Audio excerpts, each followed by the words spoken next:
The Force binds all things across the galaxy, connecting every living being in an invisible web of energy. But 10,000 years before the Republic, before the Jedi Order took its recognizable form, something arrived that would forever change how Force sensitives understood their power. A green light, neither of the Ashla nor the Bogan, fell from the stars, carrying with it a will strong enough to reshape destiny itself. The hyperspace anomaly tore through dimensions with the violence of colliding realities. Hal Jordan, Green Lantern of Sector 2814, had been pursuing a rogue Guardian construct through subspace when the fabric of his universe simply ended. One moment he was in pursuit, ring blazing with emerald light. The next, he was tumbling through a maelstrom of impossible colors, his ring screaming warnings about dimensional barriers and energy signatures that defied classification. Then came the impact. Tython's surface rose to meet him with shocking speed. His ring automatically generated a force field, but the landing still drove the breath from his lungs. He lay there for a moment, staring up at an alien sky painted in purple and gold, two suns burning overhead like cosmic eyes watching his arrival. The air tasted different, charged with something that made his skin prickle and his ring pulse with uncertain rhythm. "Ring, status report," Hal said, pushing himself up from the crater his landing had carved into crystalline soil. "Dimensional displacement confirmed," the ring's synthesized voice responded. "Current universe designation: unknown. Distance from Oa: incalculable. Warning: ambient energy interfering with ring function. Power level at 92% and declining." Hal's jaw tightened. 92% and dropping? He'd been at full charge when the anomaly hit. Something about this place was draining his ring, or at least preventing it from maintaining its normal efficiency. He looked around, taking in the landscape of towering stone temples and massive pyramidal structures that seemed to grow organically from the mountains themselves. Then he felt them. Presences, dozens of them, converging on his location with purpose and caution. Hal didn't need his ring's threat assessment to know he was being surrounded. They emerged from the forest line like ghosts, men and women wearing simple robes of brown and gray, their faces marked with ceremonial tattoos. But it was their eyes that caught Hal's attention. They glowed with an inner light, subtle but unmistakable, as if some force burned behind their irises. The leader stepped forward, an older woman with silver hair bound in intricate braids. She raised her hand, not in threat, but in greeting. When she spoke, Hal's ring automatically translated. Though the words carried an accent of such antiquity, it seemed to echo from humanity's origin. "Stranger who falls as a star," she said, her voice resonant with authority. "You bring light unlike any we have known. Are you of the Ashla, or do you serve the Bogan?" Hal had no idea what those words meant, but his ring helpfully provided context through rapid cultural analysis. Light side and dark side, local terminology for opposing aspects of some universal energy. These people were force sensitives, his ring reported, though the term meant nothing to him yet. "Neither," Hal said, willing his ring to form a simple green sphere above his palm, a gesture of capability without threat. "I'm Hal Jordan, Green Lantern of the Green Lantern Corps. I'm not from your galaxy. I don't know how I got here, but I mean you no harm." The sphere of light drew gasps from the assembled force sensitives. The silver-haired woman stepped closer, her eyes narrowing as she studied the construct with intense focus. She reached out slowly, and Hal allowed her to touch the sphere. Her fingers passed through the solid light, and her eyes widened. "Impossible," she breathed. "This is not of the Force. It exists outside the balance, yet it is real. It is solid." "How?" "Willpower," Hal said simply. "The ring responds to my will, to my imagination, limited only by my determination and the charge it carries." "Will," the woman repeated, tasting the word like it was sacred. "Not the Ashla, not the Bogan. Simply, will." She looked at him with an expression that mixed wonder and concern. "I am Master Ketu, keeper of the Temple of Balance. You have fallen upon Tython, birthplace of the Jedi Order. We who gather here study the Force, the energy that flows through all living things. We seek balance between light and dark, emotion and serenity, power and restraint. Hal's ring provided more context. This was 10,000 years before the Battle of Yavin. The Galactic Republic didn't exist yet. The Jedi Order, as he might have known it from historical records, was still millennia away from formation. These Jedi were the precursors, the foundation upon which something greater would eventually be built. "I need to find a way home," Hal said, though even as he spoke, he felt the futility of it.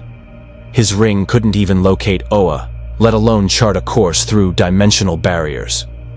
"But I'm willing to exchange knowledge while I'm here. You help me understand this Force of yours. Maybe I can help you understand what I can do."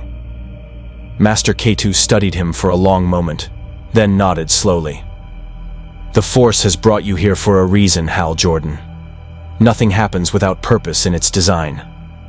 Come, the Council will want to meet you. Though I warn you," her expression grew grave, "not all will welcome a power that exists outside the balance we have worked so long to maintain.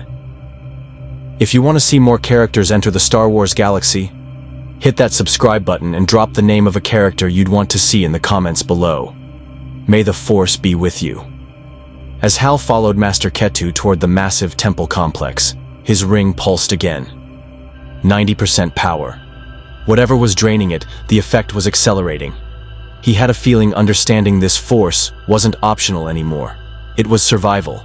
The Temple of Balance rose from Tython's surface like a mountain given purpose, its architecture a fusion of natural stone and deliberate craftsmanship.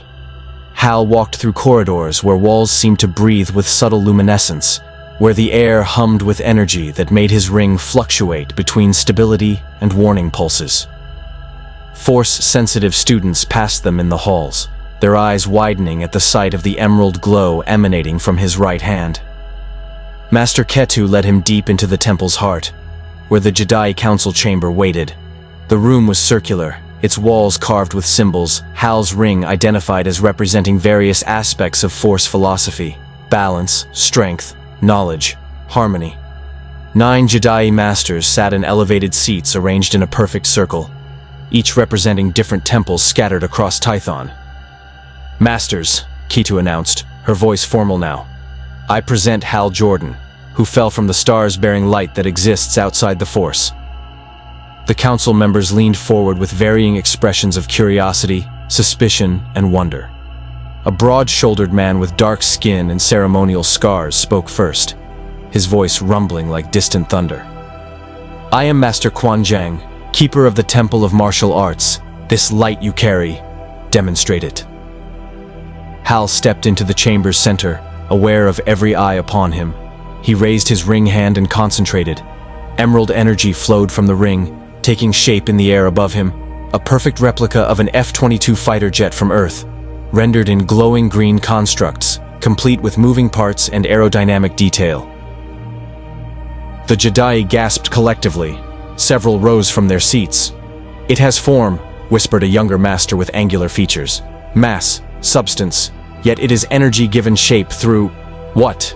Not the Force. I sense nothing of Ashla or Bogan in its creation." "Willpower," Hal repeated, dissolving the construct back into ambient energy. "Where I come from, the Green Lantern Corps protects our galaxy using these rings. They're powered by will, the determination to overcome fear, to enforce justice, to protect those who can't protect themselves. The only limits are imagination and the strength of your resolve."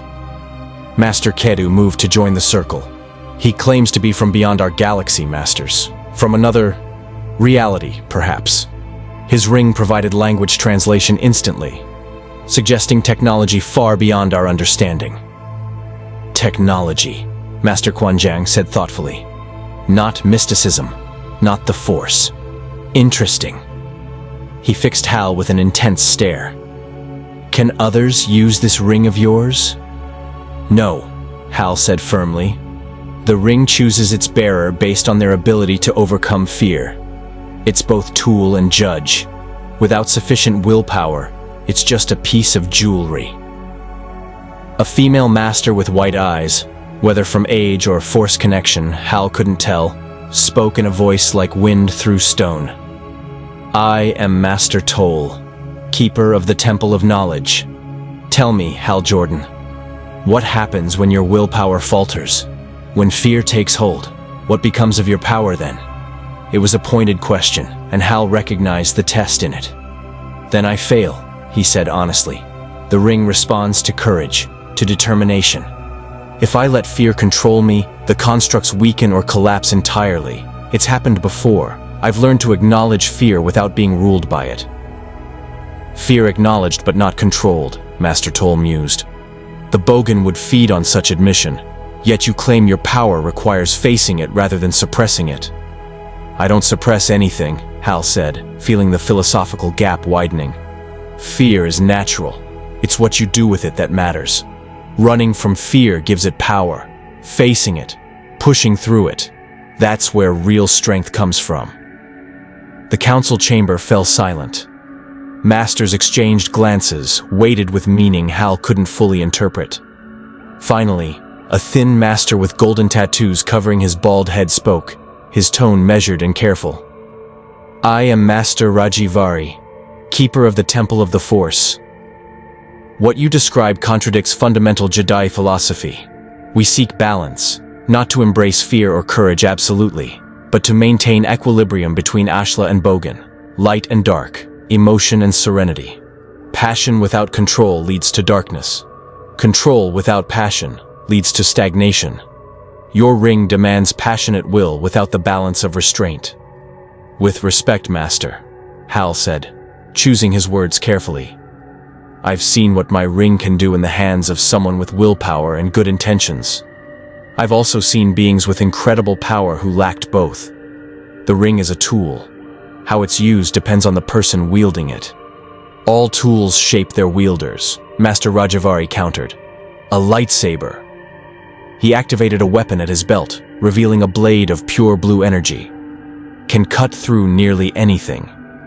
In teaching its use, we shape the student to understand when to strike and when to show mercy.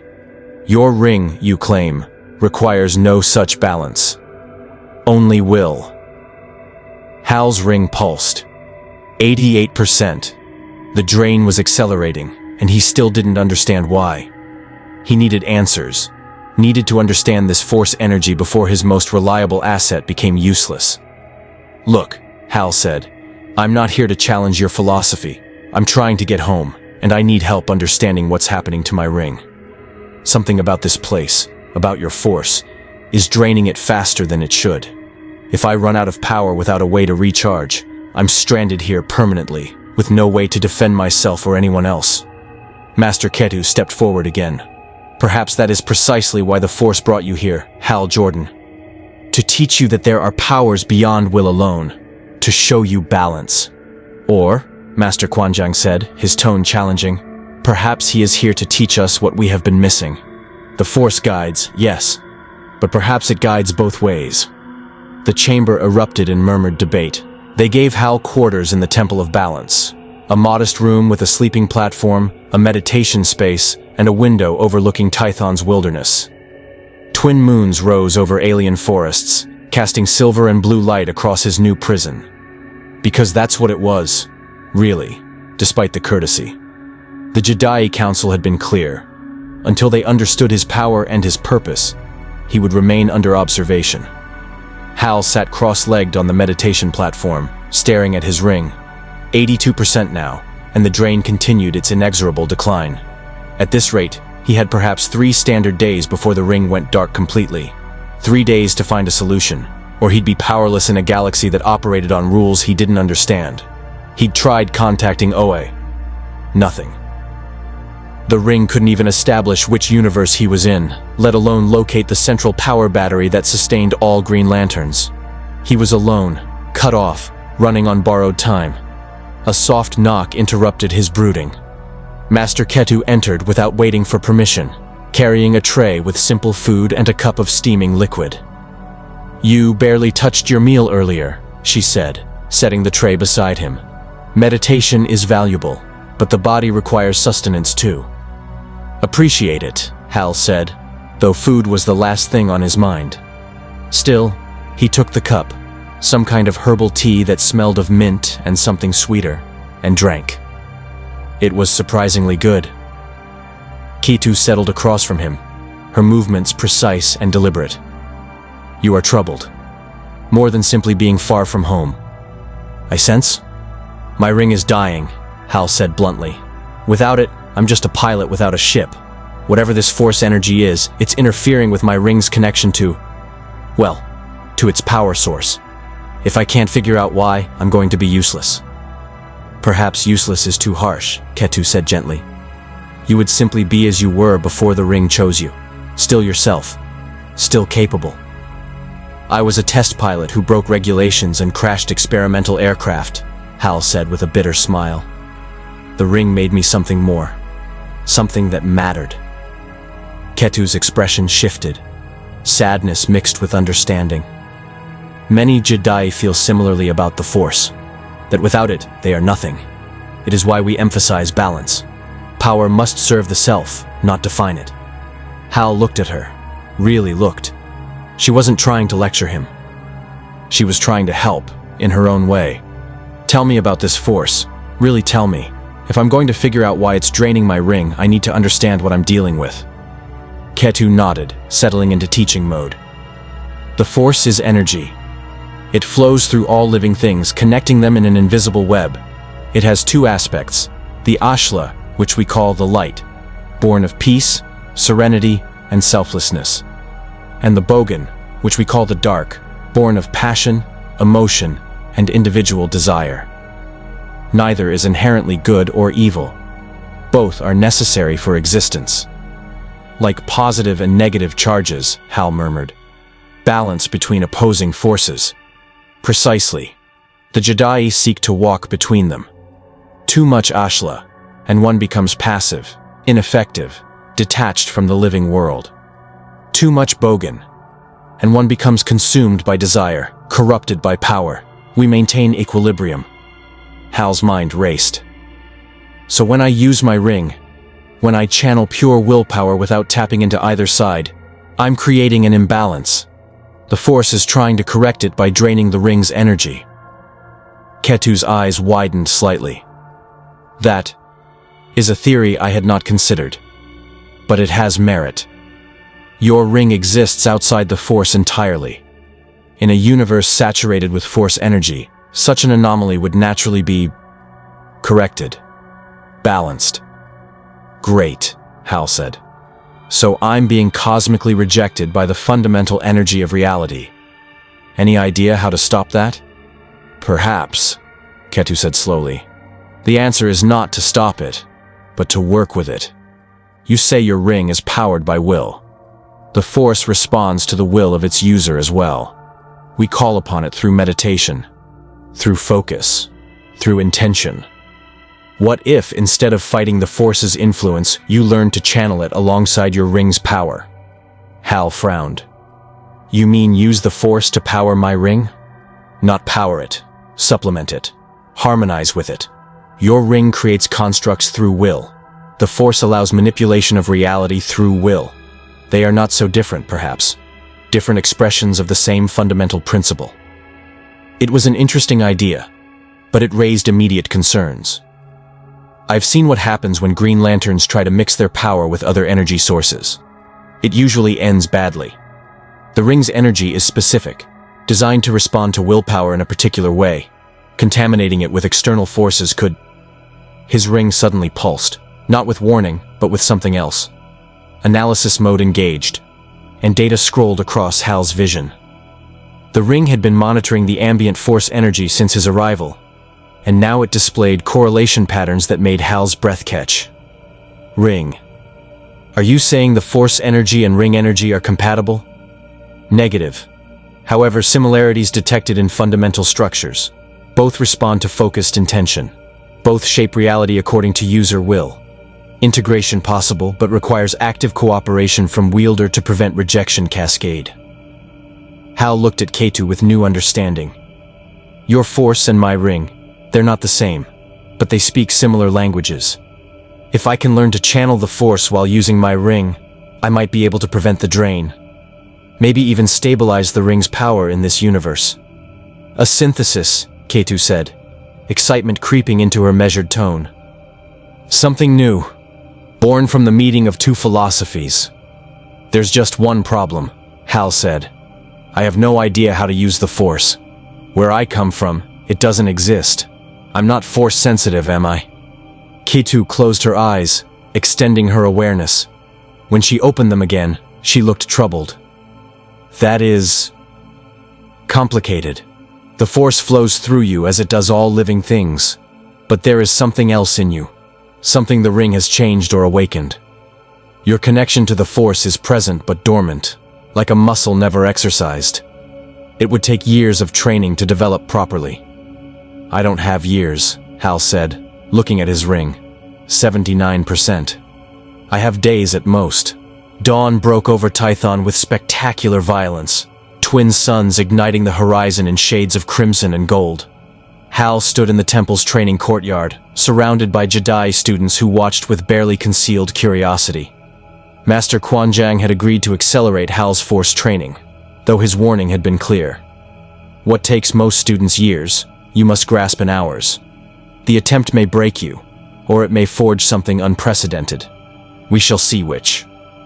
Hal rolled his shoulders, feeling the weight of exhaustion. He'd spent all night in meditation with Master Ketu, learning the basics of Force theory. Now came practical application, and his ring sat at 74%. Every hour cost him power he couldn't afford to lose. Empty your mind, Quan Jiang instructed, his voice carrying across the courtyard. The Force is not seized. It is not commanded. It is felt, accepted, guided. You control nothing. You cooperate with everything. Hal tried. He really did. He closed his eyes, regulated his breathing, reached out with his awareness as Ketu had taught him. He could feel something. A subtle current running through the air, through the ground, through his own body. Like standing in a river and feeling the water flow around you without seeing it. But when he tried to grasp it, to direct it, nothing happened. You are trying to use it as you use your ring, Quan Jiang said, his tone patient but firm. The Force is not a tool, it is a partner. Ask, do not demand. I don't know how to ask, Hal admitted, frustration bleeding into his voice. Where I come from, power responds to will. You want something badly enough, you make it happen. That's how my ring works. That's how I've always worked. Then perhaps, said a new voice, that is your problem. Hal turned to see Master Rajivari approaching, the golden-tattooed master who'd challenged him in the council chamber. Behind him walked three younger Jedi, their expressions ranging from curious to hostile. Master Rajivari, Quan Jiang said, his tone neutral but his posture shifting subtly to something more guarded. I was not aware you planned to observe today's training. The council remains divided on our visitor, Rajivari said smoothly. I thought it prudent to witness his progress personally, or lack thereof. He fixed Hal with an appraising stare. Tell me, Green Lantern, if your ring demands such absolute will, such dominating force of personality, how can you hope to find balance? How can you walk between Ashla and Bogan when you exist entirely outside their influence? It was a challenge disguised as a question, and Hal recognized the politics at play. Some of the council welcomed his presence as an opportunity to learn.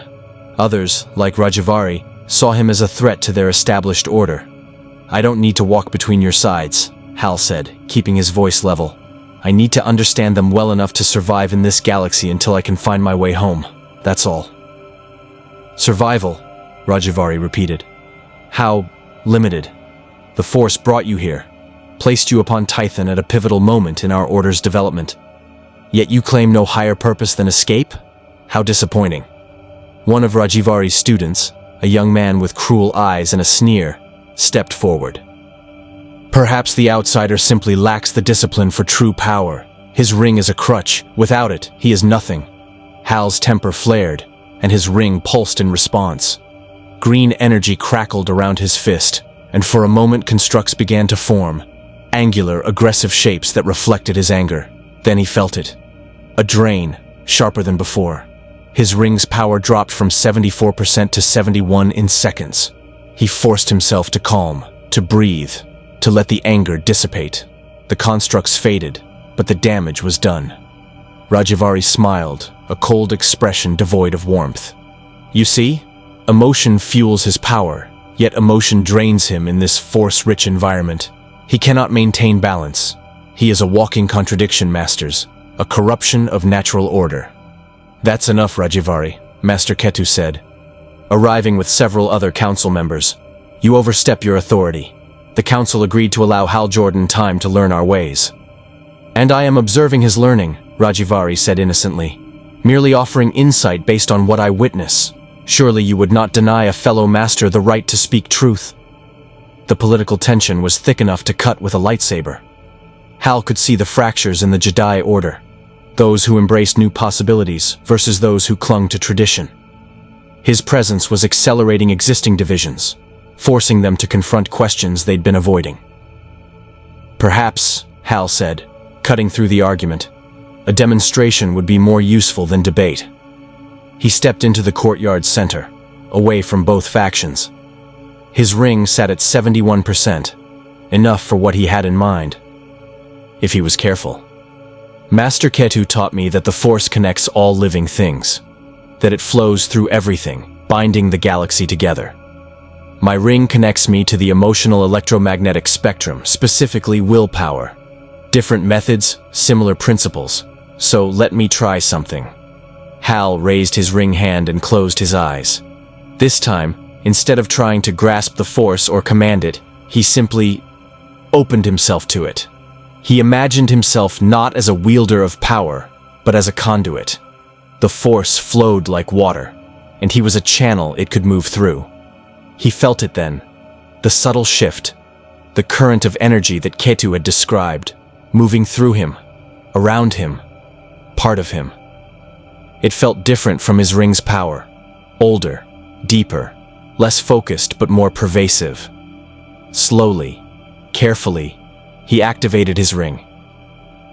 Emerald light bloomed around his fist, and he guided it, not forcing, just directing, while simultaneously allowing the Force to flow through the same mental pathways. The result was extraordinary. Green constructs formed in the air, but unlike his normal creations, these had substance beyond hard light. They felt real in a way his constructs never had before. He created a simple sphere, and when it materialized, students gasped.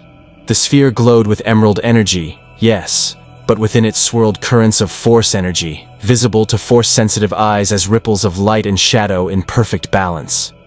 Impossible, Rajivary breathed. Hal opened his eyes, maintaining the construct. His ring's power level held steady at 71%. It wasn't draining anymore. The synthesis was working. By channeling the Force alongside his ring's energy, he'd created a hybrid construct that this universe could accept. It no longer fought against the natural order. It worked within it. Not impossible, Hal said quietly. Just different. Your Force and my ring, they can coexist. They can even enhance each other. Master Quan Zhang stepped closer, studying the construct with professional interest. This is unprecedented. You have created something that is neither purely of the Force, nor purely of your ring's power. A third way. A corruption, Rajivary insisted, though his voice had lost some certainty. Mixing the Force with external energy cannot lead anywhere good. Or, Master Ketu said, wonder in her voice, it could lead to understanding we have never achieved. Hal Jordan, how does it feel? Maintaining both powers simultaneously. Hal considered the question carefully. Balanced, he said finally. For the first time since I arrived here, I feel balanced. Word of Hal's synthesis spread through the Jedi temples like wildfire. Within days, students and masters alike made pilgrimages to the Temple of Balance, eager to witness the outsider who could blend ring light with the Force. Some came with genuine curiosity, seeking to understand this new phenomenon. Others came with suspicion, their eyes dark with concerns about corruption and imbalance. Hal stood in the council chamber once more, this time as a subject of fierce debate rather than curious examination. His ring held steady at 71%. The synthesis had stopped the drain, but it hadn't restored what he'd lost. He was operating on borrowed time, and everyone in the room knew it. "The question before us is simple," Master Rajavari said, pacing the chamber's perimeter like a caged predator. "Do we allow this outsider to continue teaching his methods, or do we recognize the danger he represents? The Jedi Order has maintained balance for generations. Our philosophy rests on the principle that Ashla and Bogan must remain in equilibrium. Hal Jordan's power exists outside this balance entirely. Yet he has learned to work within it," Master Ketu countered. "His synthesis demonstrates that external forces can harmonize with the Force rather than disrupt it. Is this not worth exploring?" "Exploring?" Rajavari's voice rose with passion. "You speak of exploration as if we were children playing with fire. The Force is not a toy to be experimented with. Every Jedi knows the danger of straying too far toward either Ashla or Bogan. This man's power is neither. It is will untempered by balance. Students are already asking questions, challenging our teachings. How long before someone decides that balance is unnecessary, when they can simply will their desires into being?" Hal had remained silent through most of the debate, but that accusation demanded response. "With respect, Master Rajavari, that's not how my ring works. Will isn't the same as desire. The ring responds to determination, to courage, to the strength to face fear and choose action anyway. It's not about getting what you want. It's about having the strength to do what's right, even when it's hard." "And who decides what is right?" Rajavari shot back. "You? Your ring? The core you claim to serve? The Jedi answer to the Force itself, which guides us toward balance. You answer only to yourself." "I answer to my oath," Hal said, his voice hardening. "To protect the innocent, to fight injustice, to overcome fear. That oath exists whether the Guardians are watching or not, whether my ring is charged or dead. It's not about power. It's about responsibility." Master Quanzhang raised a hand, silencing both of them. "This argument circles without resolution. Let us address the practical reality. Hal Jordan, your ring remains at partial power. You have stabilized the drain but not eliminated your dependency on the synthesis technique. What is your intention? To remain on Tython indefinitely, teaching this method to our students?" Hal shook his head. "I want to go home, but I can't do that without understanding this universe better. My ring can't locate Oa, can't establish any connection to my reality. I'm stuck here until I either find a way back or accept that I'm here permanently."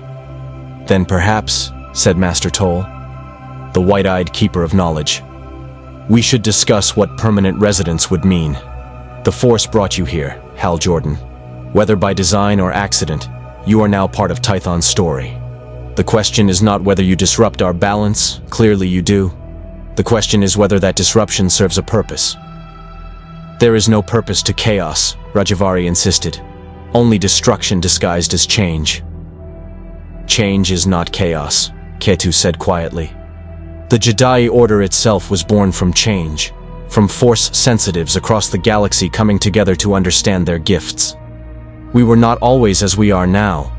We evolved. Perhaps Hal Jordan's arrival signals another evolution. Or a corruption," Rajavari countered. "Master Ketu, I have respected your wisdom for decades, but I believe your judgment is clouded by fascination with novelty. This man represents everything we have worked to move beyond. Individual will dominating reality, power without balance, emotion channeled into force without temperance." "He saved 12 students yesterday," Master Quanzhang interjected. "When the training accident occurred in the Temple of Martial Arts, Hal Jordan used his synthesis technique to stabilize the collapsing structure while we evacuated. Without his intervention, those students would have died." Hal remembered that moment, the grinding sound of stone giving way, the screams of trapped students, the split-second decision to act. His ring constructs, enhanced by the Force, had held tons of stone suspended while Jedi Masters coordinated the rescue. It had drained him to 68%, but 12 lives were worth the cost. "One act of heroism does not prove philosophical validity," Rajavari said, though his tone had softened marginally. "I do not question Hal Jordan's courage or his intentions. I question the long-term consequences of legitimizing power that exists outside the balance we have worked so hard to maintain. Then let us test it, said a new voice. Everyone turned to see Master Turs, keeper of the Temple of Science, entering the chamber. The elderly Iktachi master moved slowly, his horned head bowed with age, but his eyes sharp with intelligence. Master Turs, Rajavari said, surprise evident in his tone. You have been in meditation for weeks. We did not expect... I have been watching, Turs interrupted, his voice raspy but firm. Through the Force, I have observed this Green Lantern since his arrival. And I propose a trial, not of his loyalty or his intentions, but of his philosophy. Let him teach a small group of students his synthesis technique. If it leads to imbalance, we will see it manifest. If it leads to greater understanding, we will also see that. The Force will reveal the truth. The chamber fell silent. It was a reasonable suggestion, almost impossible to argue against without appearing fearful of knowledge itself. How many students? Master Ketu asked. 5, Turs said. Volunteers only. Students who have already demonstrated strong control and balance. We monitor them closely. We observe the effects over 1 lunar cycle. Then we reconvene and decide based on evidence rather than fear or hope. Rajavari's expression suggested he'd bitten into something sour, but he nodded slowly. I agree to these terms. But I insist that students from my Temple of the Force be included among the volunteers. If this technique proves corrupting, better it be discovered quickly. Agreed, Ketu said, looking at Hal. Are you willing to teach, Hal Jordan? Knowing that the future of your presence here depends on your students' success? Hal met her gaze steadily. His ring pulsed at 68%, enough to work with if he was careful. Teaching would drain him further, but refusing would mean isolation and eventual powerlessness. I'll teach them, he said. But I need them to understand something first. This isn't about replacing your philosophy with mine. It's about showing that will and balance aren't opposites. They can coexist. They can strengthen each other. We shall see, Rajavari said darkly. The Nihil came 3 days into Hal's teaching experiment, and they came with violence. Hal was in the meditation grove with his 5 students when the warning horns sounded across Tython. Deep, resonant tones that spoke of danger approaching from the sky. He looked up to see ships descending through the atmosphere, their hulls decorated with jagged paint and mismatched armor plating. These weren't the sleek vessels of a civilized navy. These were predators. Raiders, said Talana, one of his students, a young Mirialan woman with geometric tattoos framing her eyes. The Nihil. They've been hitting frontier worlds for months, but never Tython. The Jedi temples are supposed to be neutral ground. Guess nobody told them that, Hal said, watching the ships take up attack positions around the temple complexes. His tactical mind cataloged their formation. 12 ships, medium-sized, armed with what his ring identified as plasma cannons and missile pods. Not overwhelming firepower, but enough to devastate stone buildings and unarmored targets. The ships opened fire without warning. Plasma bolts streaked down like falling stars, slamming into the Temple of Balance's outer walls. Stone exploded. Students screamed. In seconds, the peaceful morning transformed into chaos. Get to the shelters, Hal shouted to his students, but they were already moving, their Jedi training kicking in. The Force flowed through them as they sprinted toward the temple's reinforced interior, helping others as they ran. Hal stood alone in the grove, watching destruction rain from the sky. His ring sat at 68%. Not full power, but enough. The question was, did he have the right to intervene in this galaxy's conflicts? This wasn't his world, wasn't his jurisdiction. The Green Lantern Corps had rules about interfering in the internal affairs of... Another barrage struck the temple's eastern wing. He heard the crash of collapsing stone, the screams of those trapped inside. Screw jurisdiction. Hal took to the air on a column of green light, his ring blazing as he accelerated toward the nearest Nihil ship. The vessel's pilots clearly hadn't expected resistance. They were focused on ground targets, their weapons angled downward. They didn't see him coming until he was already there. He formed a massive construct, a battering ram, and slammed it into the ship's starboard side. Metal shrieked. The vessel spun wildly, its engines sputtering as the pilots fought for control. Hal followed up with a containment sphere, trapping the ship in a cage of green energy and lowering it slowly to the ground rather than letting it crash into populated areas. "Ring, broadcast on all frequencies," Hal commanded. "This is Green Lantern Hal Jordan. You're attacking a neutral temple. Stand down immediately or I will disable every ship in your fleet." The response came in the form of 11 ships simultaneously targeting him. Plasma bolts converged on his position from multiple vectors. Hal's ring automatically generated shields, deflecting the barrage, but he felt the drain. 67% now. Each sustained defense cost power he couldn't easily replace. Time to change tactics. Instead of tanking their fire, Hal dove toward the surface, weaving between plasma bolts with the precision of a test pilot who'd spent years evading missiles. The Nihil ships followed, their weapons tracking him, pouring fire into his wake. Hal led them on a chase through Tython's canyons, using the terrain to limit their firing angles, while his mind raced through combat scenarios. 12 ships. Unknown number of fighters per ship. Probable support craft. He needed to even the odds. He pulled up sharply, shooting vertical through a narrow canyon gap. 2 Nihil ships, less maneuverable, slammed into the canyon walls trying to follow. Metal screamed as they crumpled, their pilots ejecting in desperate escape pods. 10 ships left. Hal reached the temple plateau and spun to face his pursuers. Below he could see Jedi Masters coordinating evacuations, their robes flowing as they used the Force to guide students to safety. Master Quan Jiang stood atop the Temple of Martial Arts, his hands extended, using telekinesis to deflect plasma bolts away from fleeing refugees. They were holding, but barely. The Nihil weren't just attacking, they were herding, pushing people toward specific areas, concentrating them. Why? Hal's blood ran cold as he saw the answer. 4 larger ships, heavy cruisers, dropping from high orbit, slaver vessels. This wasn't a raid, it was a harvest. "Ring, analyze those cruisers, give me weak points." Data flooded his vision. Engineering specifications, shield generators, weapons arrays. His ring couldn't access OA, but it could still analyze technology and identify vulnerabilities. The cruisers were heavily armored, but their cargo bays, designed to hold prisoners, created structural weak points near the loading ramps. Hal shot toward the nearest cruiser, dodging fire from the escort ships.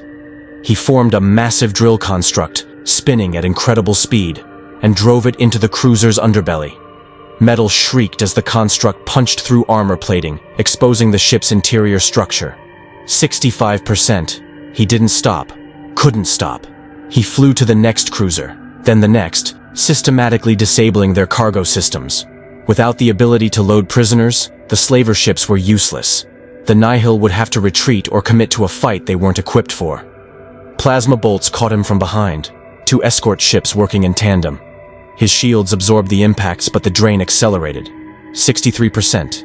61. Hal Jordan. He looked down to see Master Ketu and his 5 students standing in the temple courtyard. Tilana raised her hands, and Hal felt something extraordinary. The Force, flowing up from the ground, through the air, reaching toward him like a lifeline. His students had learned quickly. They were channeling the Force toward him, offering their energy to supplement his ring. Not trying to power it directly, that would never work, but creating a resonance that eased the synthesis, reduced the strain, let his ring operate more efficiently in this Force-saturated universe. The effect was subtle, but real. His ring's drain slowed. 59%, holding steady. "Now!" Ketu shouted. Hal understood. With his students supporting him, he could do more than just disable ships. He could end this. He rose higher, drawing the Nihil's attention, making himself a target. Every ship turned toward him, weapons charging, ready to fire in a coordinated barrage that would overwhelm even his shields. Then, he channeled everything. Ring power, Force energy, willpower, the synthesis technique he'd barely begun to master, into a single, massive construct. An emerald dome erupted from his ring, expanding outward at incredible speed. It wasn't solid like his usual shields. It was permeable, flowing, alive with Force energy. When it washed over the Nihil ships, it didn't destroy them. It stopped them. Every weapon system shut down simultaneously. Engines died. Ships hung motionless in the air, suspended by the force-enhanced construct, their crews trapped but alive. Hal held the dome for 10 seconds, long enough for Jedi Masters to coordinate, to use their own force abilities to seize the disabled ships, to guide them to controlled landings away from the temples. Then he released it and dropped from the sky, exhausted. Master Quan Jong caught him with telekinesis, lowering him gently to the courtyard. Hal's ring flickered. 54%. You saved us, Ketu said, kneeling beside him. The Nihil would have taken hundreds of students if not for your intervention. We saved us, Hal corrected, looking at his 5 students. They looked as exhausted as he felt, their connection to the Force having channeled more energy than they were accustomed to handling. Your students made it possible. Master Rajivari approached, his expression unreadable. For a long moment he simply stared at Hal. Then he knelt. I was wrong, Rajivari said quietly. Not about the danger.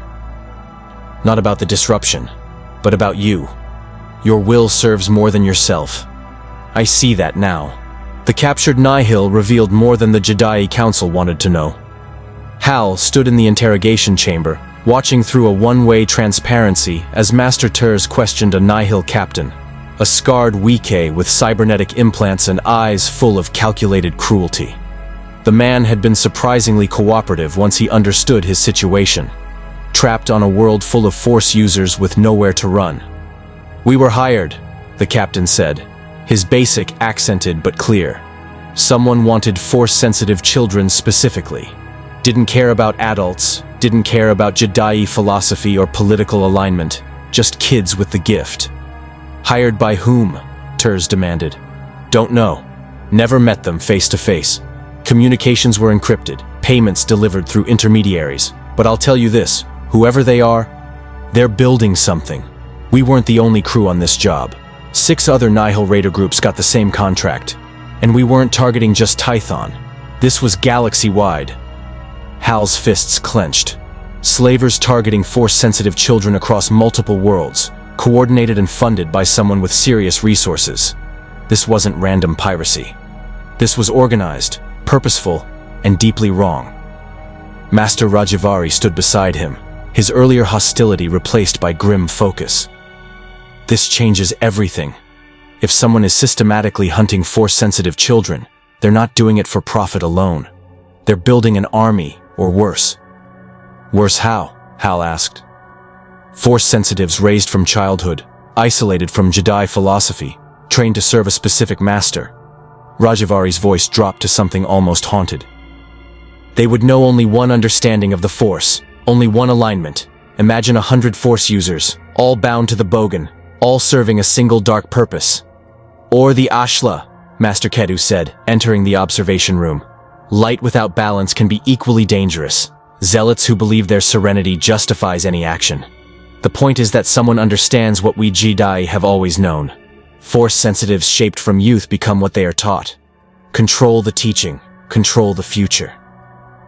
Hal absorbed this, his tactical mind fitting pieces together. The Nihil captain said 6 other crews.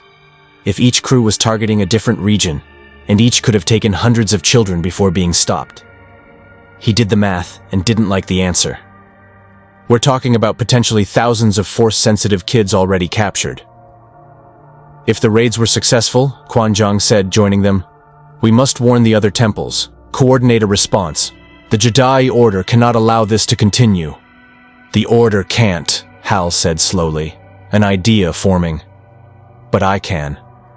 All 3 masters turned to look at him. You want to go after them, Ketu said. It wasn't a question. I'm a Green Lantern. This is exactly the kind of thing I'm supposed to stop. Organized trafficking, kidnapping, exploitation of innocence. You're right that this isn't random. Someone's building something and they're doing it with stolen children. That can't stand.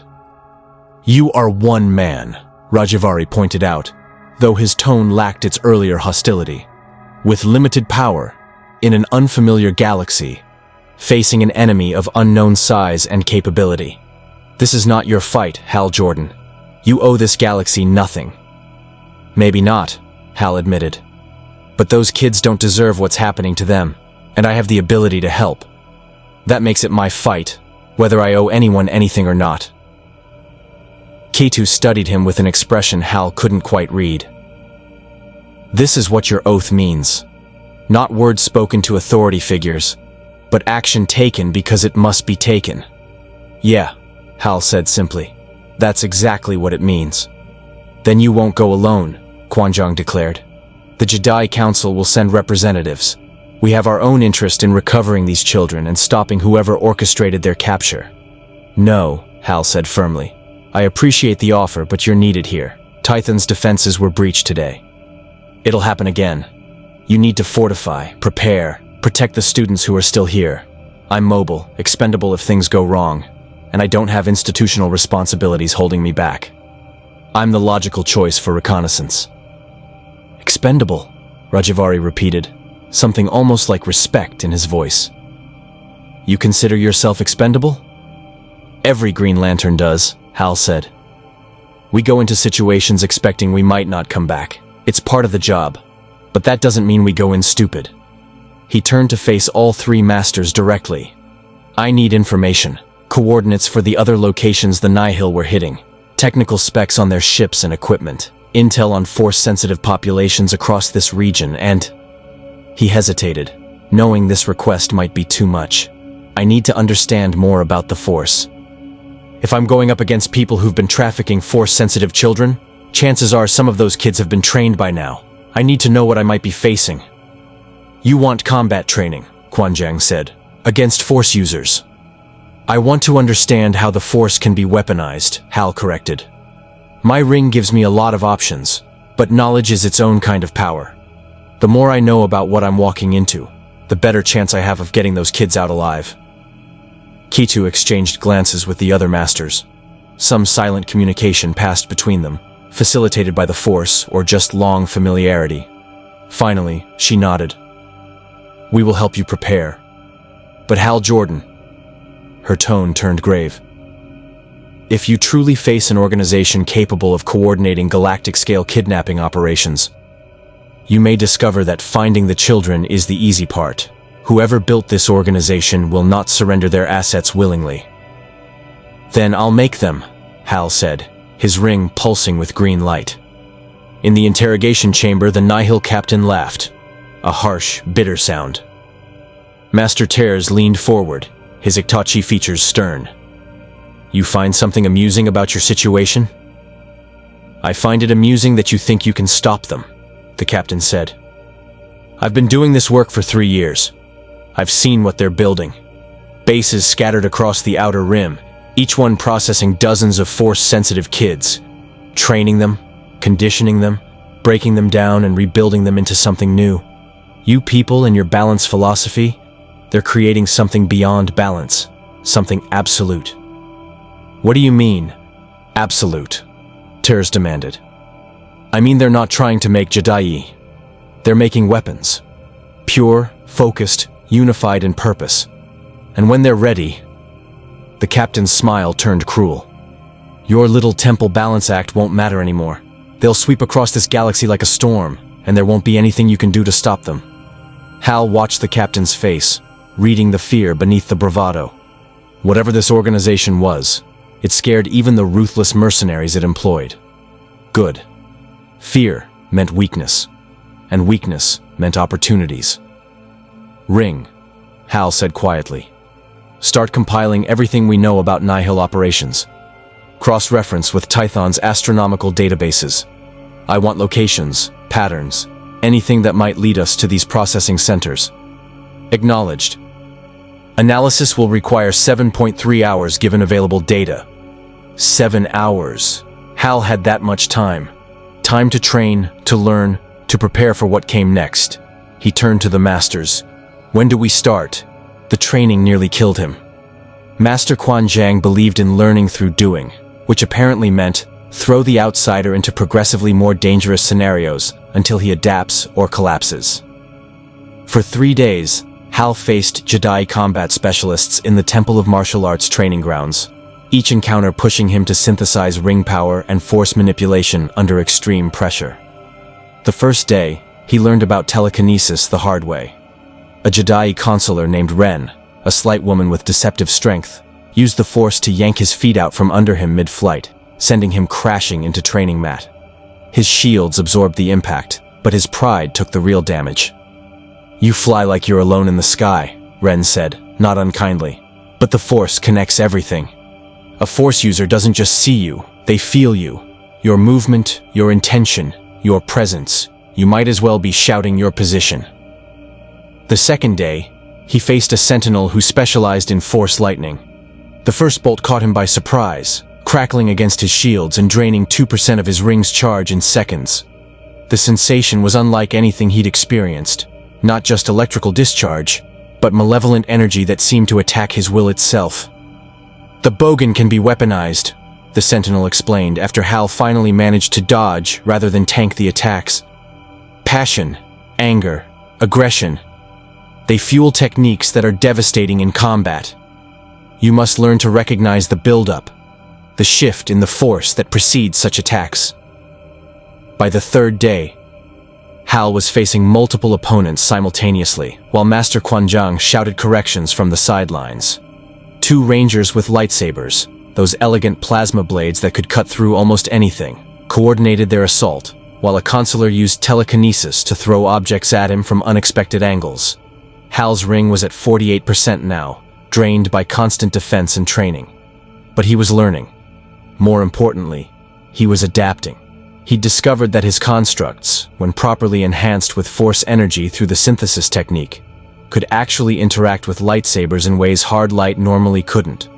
The Force component gave his constructs substance that resisted the plasma blades, turning what should have been an automatic counter into a genuine contest of power and technique. He'd learned to feel the Force signatures of his opponents, to anticipate attacks not through prediction, but through connection. It wasn't perfect. His Force sensitivity was still rudimentary compared to any trained Jedi, but it was enough to give him an edge. Most importantly, he'd learned to fight in a universe where mental discipline was as crucial as physical capability. Force users could sense emotion, could read intention through the Force. Fighting them required a kind of mental clarity he'd never had to maintain before, a state where he acted without telegraphing, where his will remained focused, but his mind stayed quiet. "Better," Quan Zhang said, after Hal successfully defended against all three opponents for a full minute. "You're beginning to understand. The Force is not separate from combat. It is combat. Every movement, every decision, every moment of focus or doubt, all of it flows through the Force, visible to those who know how to look." Hal collapsed onto the training mat, breathing hard. His flight suit was torn in 3 places, courtesy of near misses from lightsabers. His ring pulsed at 46%, but he was smiling. "I get it now," he said between breaths. "Fighting Force users isn't about overpowering them. It's about operating on their level. Meeting Force with Force, will with will." "Precisely," Quan Zhang said, offering a hand to help Hal up. "Though I notice you are still relying heavily on your ring. What happens when it fails? When you face an opponent in a situation where constructs are impractical or impossible?" It was a fair question, one that had haunted Hal since his arrival. "Then I adapt. Use the environment, use tactics.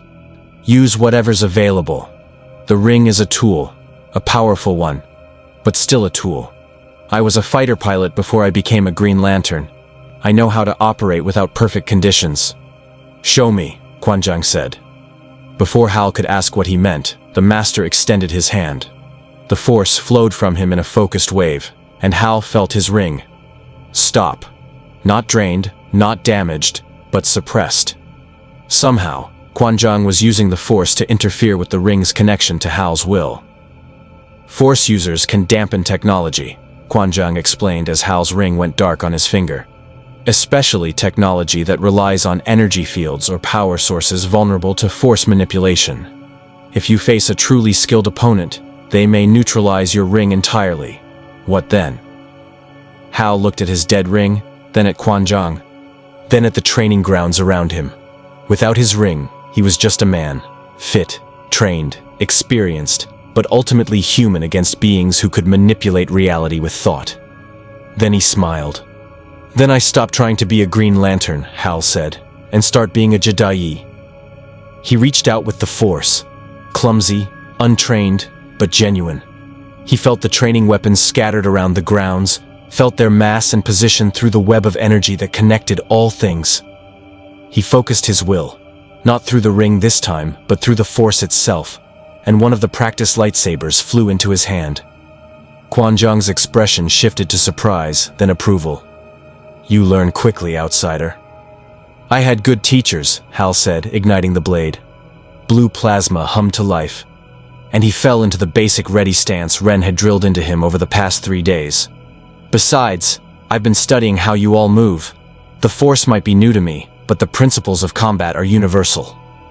Then let us see what you have learned, Quan Zhang said, drawing his own weapon. They sparred for 30 seconds before Hal's inexperience overwhelmed his determination. Quan Zhang disarmed him with a subtle twist of his blade, sending the practice weapon skittering across the floor. But 30 seconds was longer than Hal had managed on the first day. Progress. Quan Zhang released his suppression, and Hal's ring blazed back to life. 46%. Unchanged. Good. You did not panic when your primary weapon failed. You adapted, improvised, demonstrated willingness to use unfamiliar tools. These qualities will serve you well in what comes next. What comes next? Hal asked, retrieving the practice lightsaber and returning it to the rack. Your ring's analysis should be complete, Master Ketu said, entering the training grounds with a datacron in hand. We have locations, multiple facilities across the Outer Rim, all connected to the Nihil network. The question is where to begin. Hal accepted the datacron, its holographic display showing a star map with 8 highlighted systems.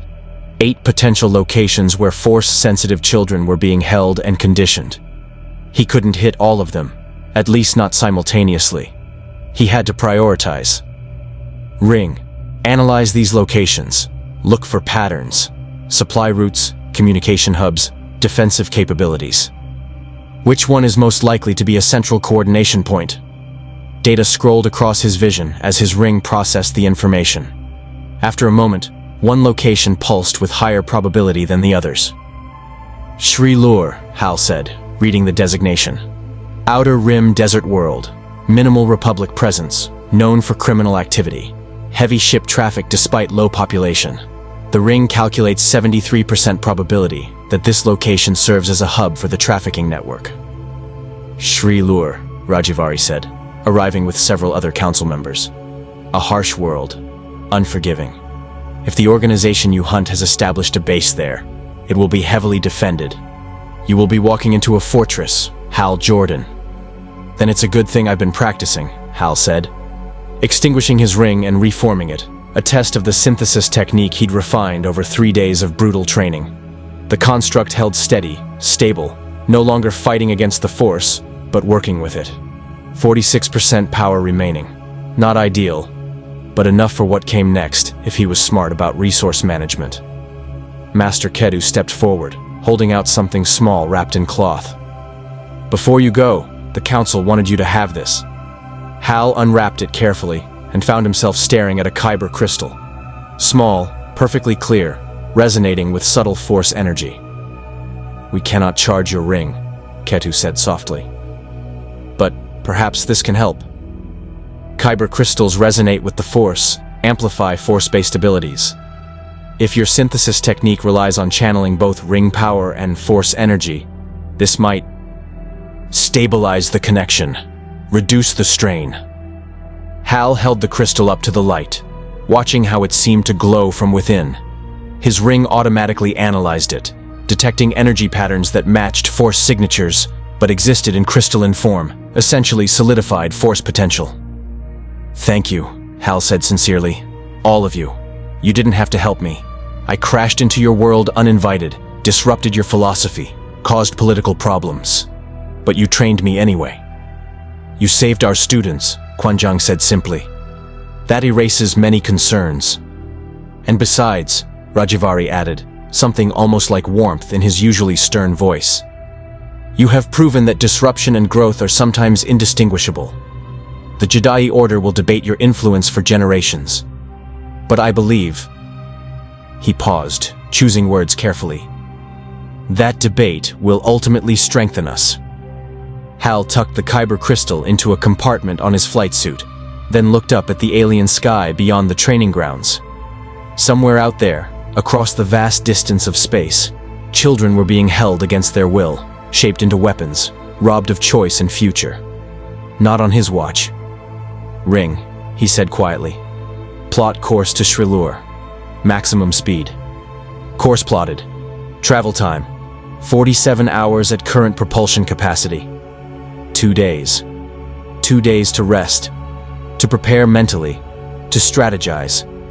Then he'd hit Shrilur and see just how deep this trafficking network went. Master Ketu placed a hand on his shoulder. May the Force be with you, Hal Jordan. Hal smiled. And may willpower be enough.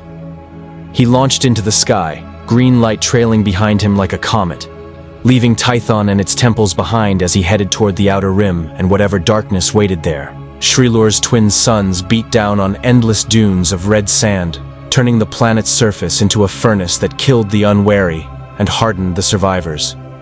Hal hung in low orbit, his ring scanning the surface for signs of the trafficking operation while he finalized his approach strategy. The facility wasn't hidden. It didn't need to be. On a world where law enforcement barely existed and survival demanded every ounce of attention, who had time to investigate a fortified compound in the deep desert? The structure sprawled across several kilometers, prefabricated buildings surrounded by defensive walls and energy shields. Dozens of ships sat in landing bays, everything from light freighters to armed patrol craft. Ring, life sign analysis. Detecting 473 humanoid signatures within primary structure. 72 exhibit elevated midi-chlorian counts consistent with force sensitivity. Age range of force-sensitive subjects, 4 to 14 standard years. 72 children. Hal's jaw tightened. This was just one facility, and it held more than 70 kids being processed into weapons. Multiply that across the other 7 locations, and the scale of this operation became staggering. Defensive capabilities? Anti-aircraft plasma batteries. Shield generators rated for capital ship bombardment. Automated turret systems. Internal security. Estimated 150 armed personnel. Warning: sensor systems detect force user signatures among security forces. At least 12 individuals with combat-level force manipulation capability. 12 force users. Hal had trained against 3 simultaneously and barely held his own. Going up against 12, plus conventional security, while trying to extract 72 children? The tactical situation was impossible, which meant he needed to change the situation. Hal descended rapidly, using Shrilur's magnetic poles to mask his approach from sensors. His ring was at 44%. The kyber crystal Ketu had given him was working, reducing the strain of maintaining the synthesis technique. But 2 days of spaceflight still drained power. He needed to be smart, surgical, make every percentage point count. He came in low over the dunes, skimming sand at supersonic speed until the facility's perimeter came into view. Then he stopped, hovering behind a massive rock formation, and pulled out the kyber crystal. Master Ketu had said it amplified force-based abilities. His synthesis technique blended ring constructs with force energy. If he channeled the crystal's amplification effect through his ring while creating constructs. Hal held the crystal in his left hand, raised his ring hand, and focused. Emerald light flowed from the ring, but this time it carried currents of something deeper. The kyber crystal's force resonance feeding into the construct, amplifying it, stabilizing it in ways that reduced the power cost dramatically. He created a scanning pulse, invisible to normal sensors, but detectable through the force, and sent it sweeping through the facility. The effect was extraordinary. Through the force-enhanced construct, he could feel the layout of the entire compound. Guard positions, patrol routes, the location of the children gathered in a central dormitory. The command center where the facility's leaders coordinated operations. And he felt them. 12 force users, just as his ring had detected. But now he could sense their strengths, their alignments, their readiness. 8 were guards, competent but not exceptional. 3 were trainers, strong in the force but focused on teaching rather than combat. 1 was something else entirely. a presence that burned with dark intensity, stationed in the command center like a spider at the center of a web. That one would be the problem. Hal retracted the scanning pulse and assessed his options. Direct assault was suicide. Stealth infiltration might work until the first alarm. Then he'd face the same overwhelming numbers. He needed a third option, something that played to his strengths while minimizing exposure to Force users who outclassed him. Then he remembered something Master Quan Zhang had said during training. Force users sense emotion, intention, presence. They expect opponents who exist fully in the moment, whose thoughts and feelings broadcast through the Force. But what if you could make yourself quiet? Hal had struggled with that concept during training, his natural intensity making mental silence difficult. But now, hovering in Shrilur's scorching air with lives depending on precision, he understood. He didn't need to eliminate his presence entirely. He just needed to make it blend with the background noise of the facility. Become one more life signature among hundreds, unremarkable until it was too late. He landed outside the perimeter and dismissed his flight aura, conserving power. Then he closed his eyes and reached for the Force, letting it flow through him without grasping, without directing, just being.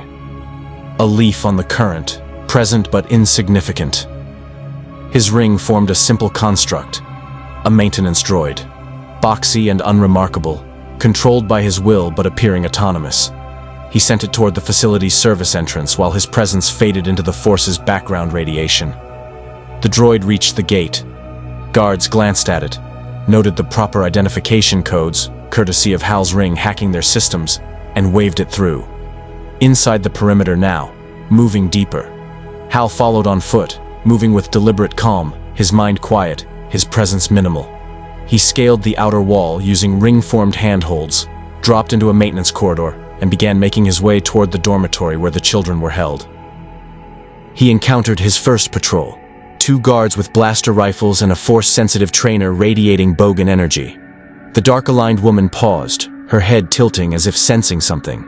But Hal had already pressed himself against the wall, his mind empty, his presence diffused. She frowned, then moved on, her companions following. 42%. Hal continued deeper, his droid construct scouting ahead, mapping patrol routes, identifying weak points. He reached a junction where 4 corridors met and felt the presence approaching before he saw them. 3 of the Force user guards, moving in formation, clearly responding to some alert. They detected something. Maybe not him specifically, but some disturbance in the Force. He was running out of time. He abandoned stealth. Green light erupted from his ring as he formed a barrier construct across 3 of the 4 corridors, funneling the guards toward him while simultaneously creating a massive battering ram. The Force users raised their hands, telekinetic force meeting his construct, and for a moment, the corridor filled with the grinding sound of competing energies. Hal poured more power into the construct, channeling the Kyber crystal's amplification, and the battering ram surged forward. 2 guards went flying. The 3rd erected a force shield, but Hal was already moving, creating a second construct, a massive fist that came from the side, catching the guard off balance and slamming him into the wall. 39%. Alarms shrieked. The facility erupted into organized chaos as security forces mobilized. Hal ran toward the dormitory, abandoning any pretense of subtlety. He blasted through 2 security doors with focused energy beams, dodged blaster fire from automated turrets, and finally reached the chamber where the children were held.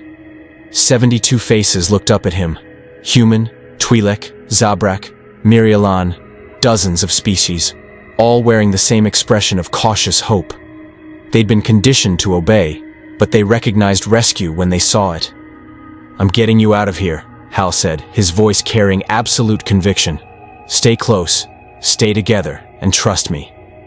The oldest child, a Zabrak girl maybe 12 years old, stepped forward. "You're not Jedi. What are you?"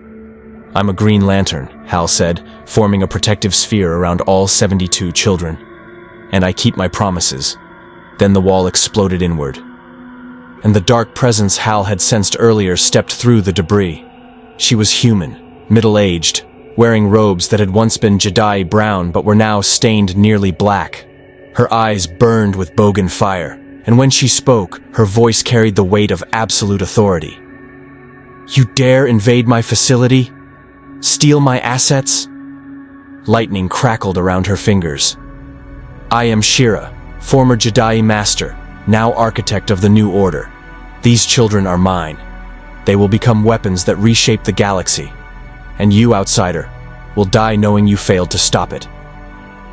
Hal set the protective sphere containing the children against the far wall, then stepped forward to face Shira. His ring pulsed at 37%. "Lady," Hal said, green light blazing around his fists, "I've faced down gods and walked away. You're just another bully with power you don't deserve." Shira laughed, dark and cruel. "Then let me educate you about the difference between your borrowed light and true mastery of the Force." She attacked with speed that defied physics, Force-enhanced movement that made her a blur. Lightning streamed from her hands, seeking Hal's heart. He erected shields, but the dark side energy crackled against them like acid, eating through his constructs with terrifying efficiency. 35%. 33. Hal couldn't win this fight through power alone. Shira had years of Force training, absolute commitment to the dark side, and home terrain advantage. But she had weaknesses too.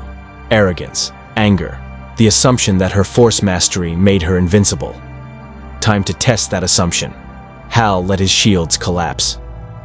Lightning struck him full force, and agony exploded through every nerve. But his ring automatically shunted the energy, storing it, converting it into power reserves through emergency protocols he'd never had to use before. 31%. 32. 34. Shira's eyes widened as she realized what was happening. "Impossible! You're feeding on my lightning?" "Not feeding," Hal gasped through the pain. "Adapting. My ring processes energy, yours included." He formed a massive construct, a cage that materialized around Shira faster than she could react. She hurled Force energy against it, battering the walls, but Hal had channeled the Kyber crystal's amplification into this construct, making it stable, persistent, resistant to Force manipulation. 29%, but holding.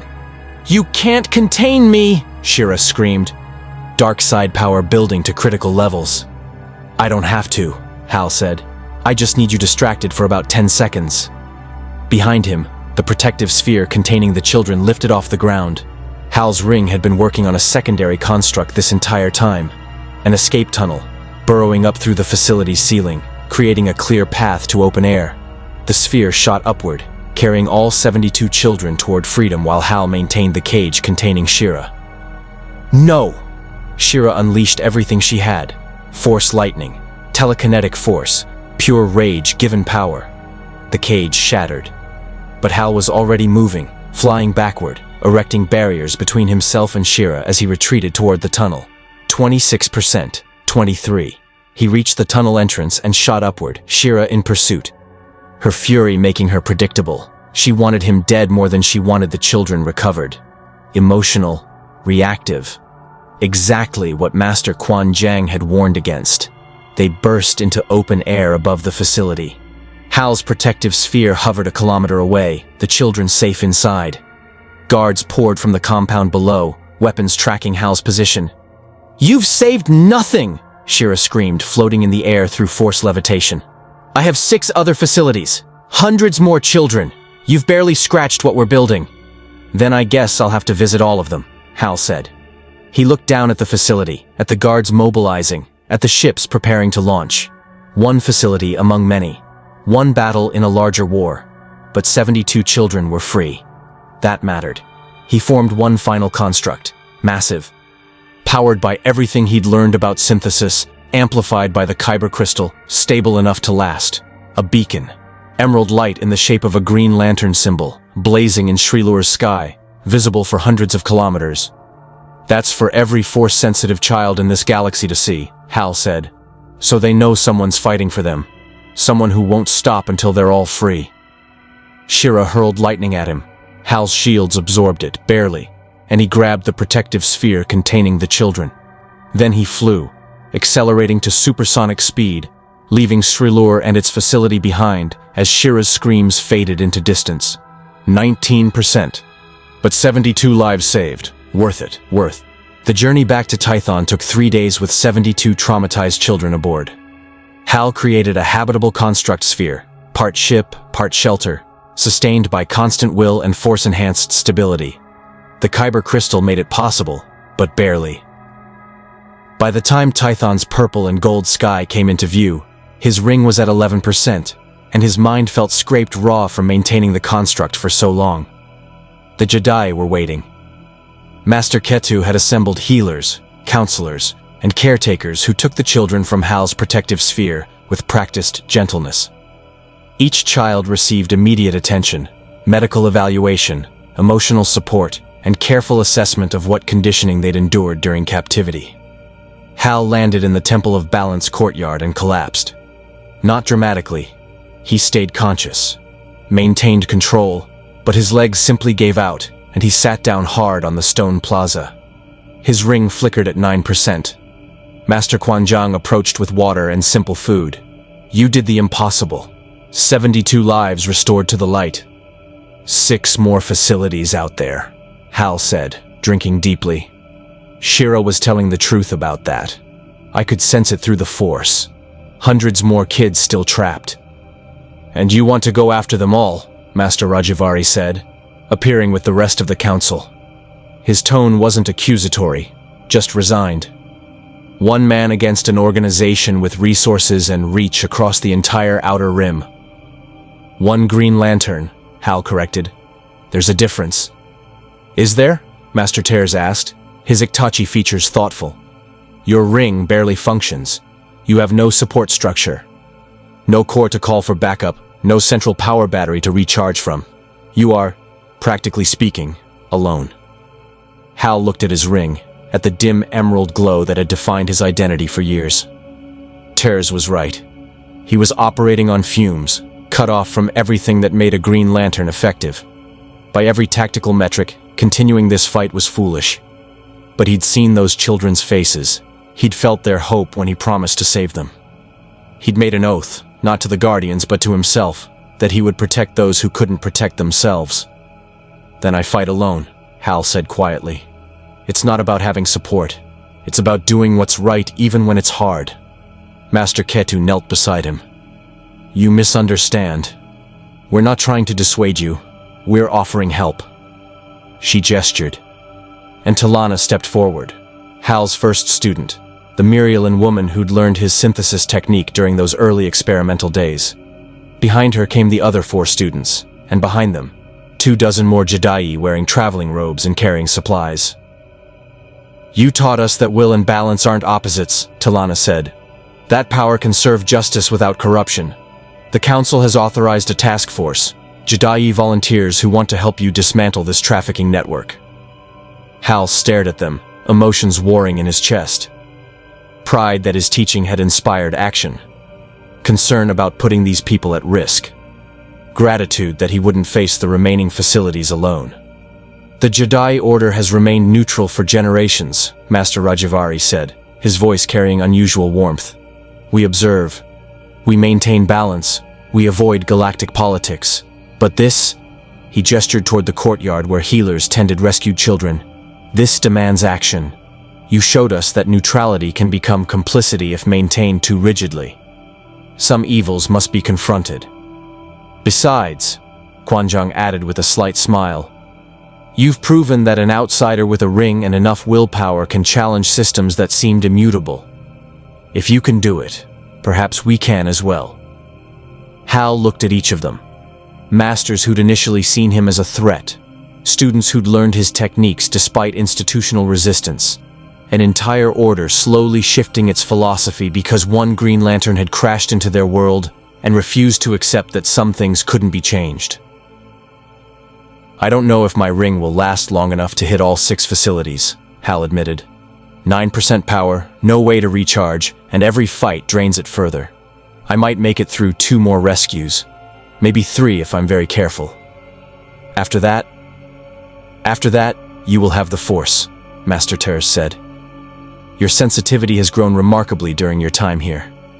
With proper training, you could function as a Jedi even if your ring failed entirely. Not at your current power level, certainly, but functional. It was a strange thought. Hal Jordan, Green Lantern, becoming Hal Jordan, Force user. Trading one power set for another, adapting to circumstances rather than clinging to what he'd always known. Maybe that was the real lesson Tython had taught him. Power came in many forms, and identity didn't depend on a specific tool or title. He'd been a pilot before becoming a Green Lantern. He'd learned to be a Green Lantern without the Corps' full support structure. He could learn to fight alongside the Force if that's what survival required. "All right," Hal said, accepting the help with as much grace as he could muster. "We hit the remaining facilities systematically, free every child we can find. And when we're done..." He looked at his ring, at the faint glow that represented fading connection to everything he'd been. "We figure out if there's a way to send me home, or if I'm staying here permanently." Master Ketu placed her hand over his, her touch gentle but firm. "The Force brought you here for a reason, Hal Jordan. Whether you return to your galaxy or remain in ours, you have already changed us. You've shown us that balance doesn't mean inaction, that will can coexist with wisdom, that an outsider's perspective can illuminate truths we've overlooked. That is a gift we won't forget. You've also given us a new technique," T'Lana added. "The synthesis method you developed, blending willpower constructs with force manipulation, it's spreading through the temples. Students are experimenting, adapting it to their own force abilities. You've literally created a new form of force expression." Hal hadn't considered that. His desperate attempt to stabilize his ring's power in a hostile universe had become something larger, a genuine innovation in how Force users could channel their abilities. Generations from now, Jedi might use synthesis techniques without knowing they originated from a crashed Green Lantern trying to survive. The thought was humbling and terrifying in equal measure. "Come," Master Quan Jiang said, helping Hal to his feet.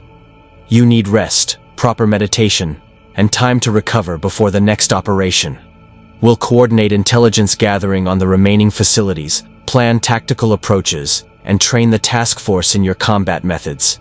This time, we do it right." Hal nodded, letting himself be guided toward the temple's recovery chambers. Behind him, the rescued children were being integrated into Tython's community. Given rooms, introduced to teachers, shown that force sensitivity could mean peace and growth rather than conditioning and weaponization. 72 lives changed forever. 6 facilities still operational. Hundreds more children waiting for rescue. And Hal Jordan, Green Lantern of a distant galaxy, now strange mentor to an order of Force users on the verge of transformation. His ring pulsed at 9%. Enough for now. Enough to keep fighting. As he reached his quarters, Hal looked back one more time at the courtyard. At the children playing under twin suns, their laughter carrying on Tython's warm wind. At the Jedi task force gathering supplies for the campaign ahead. At masters who'd become allies and students who'd become teachers in their own right. "Ring," he said quietly. "How long until you estimate complete power depletion if I maintain current synthesis technique efficiency?" "At current usage rates, with Kyber crystal amplification, 37 days, 4 hours. Over a month. Enough time to hit the remaining facilities, rescue the children, and maybe, just maybe, find a more permanent solution to his power problems." "Then let's make it count," Hal said. He entered his quarters, closed the door, and allowed himself a moment of genuine exhaustion. Tomorrow would bring new battles, new challenges, new opportunities to prove that will and balance could coexist. But tonight, he could rest knowing 72 lives were safe because a Green Lantern had refused to accept that some fights weren't worth having. His ring dimmed to a bare glow on his finger, conserving power for what came next. In the courtyard below, T'Lana demonstrated synthesis technique to fascinated students, emerald and force constructs taking shape under twin suns. The galaxy was changing. Hal Jordan had seen to that. And the story was far from over. The archives of Tython would record this period as the time of synthesis. 3 months during which a Green Lantern and a Jedi task force systematically dismantled a galactic trafficking network that had operated unchallenged for years. 6 more facilities fell. 419 Force-sensitive children returned to freedom. Shira and her organization scattered, their operations exposed, their infrastructure destroyed. Some escaped, some were captured. The network wasn't eliminated entirely. Evil rarely is. But it was broken, reduced from systematic industry to desperate remnants. Hal's ring died during the 5th facility assault, its charge finally depleted beyond recovery. For 3 terrifying seconds, he hung in the air without power, falling toward a hostile compound, certain this was the end. Then, the Force caught him. Not grabbed, caught. Talana and her team reached out with collective telekinesis, lowering him safely while he adjusted to fighting without the ring that had defined him for years. He discovered he could still create constructs. Smaller, less stable, powered entirely by Force manipulation rather than ring energy. They glowed faint blue rather than emerald green. They required meditation and focus rather than pure will. But they worked. Hal Jordan, Green Lantern, became Hal Jordan, Jedi Ranger. Not a replacement, but an evolution. The Jedi Council eventually offered him a choice. Stay and continue teaching. Help shape the Order's future as it grappled with his influence, or take the experimental hyperspace beacon they'd constructed. A device that might, theoretically, punch through dimensional barriers and send him home. Might. Theoretically. With success rates Master Turs delicately described as non-zero. Hal stood in Tython's spaceport, his dead ring still on his finger, a reminder of who he'd been, while before him stretched 2 futures. Return to his core, if the beacon worked, carrying knowledge of the Force and synthesis techniques back to his own galaxy. Or stay here, continue the work he'd started, see where this strange new path led. He looked at Talana, at Quanjiang, at Ketu, and Rajavari, and all the Jedi who'd become more than allies. They'd become friends, family. The Force will guide you, Ketu said softly. Whichever choice you make, it will be the right one. Hal smiled, feeling the truth of her words resonate through the energy field he'd learned to sense and manipulate. His ring was dead, but he wasn't powerless. He was different now, changed by a galaxy that operated on rules he'd had to learn through desperation and hope.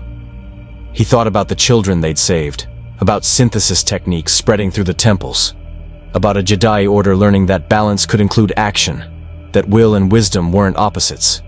He thought about home, about the core waiting for him, about a universe that might never know what happened to the Green Lantern who disappeared into a hyperspace anomaly. Then he made his choice. 10,000 years later, Jedi historians would find fragmentary records in ancient archives. References to the First Guardian, a figure who taught Proto-Jedi to channel will through the Force, creating techniques that would one day evolve into enhanced lightsaber forms and advanced Force manipulation. Some dismissed these records as myth, others wondered. But in the deep archives, protected by encryption and time, one holocron remained. Created by Master Ketu in her final years, it contained a message for whoever might someday understand. His name was Hal Jordan. He fell from the stars bearing light unlike any we had known. He taught us that will and balance could coexist, that courage and wisdom were partners rather than adversaries. He stayed when he could have left.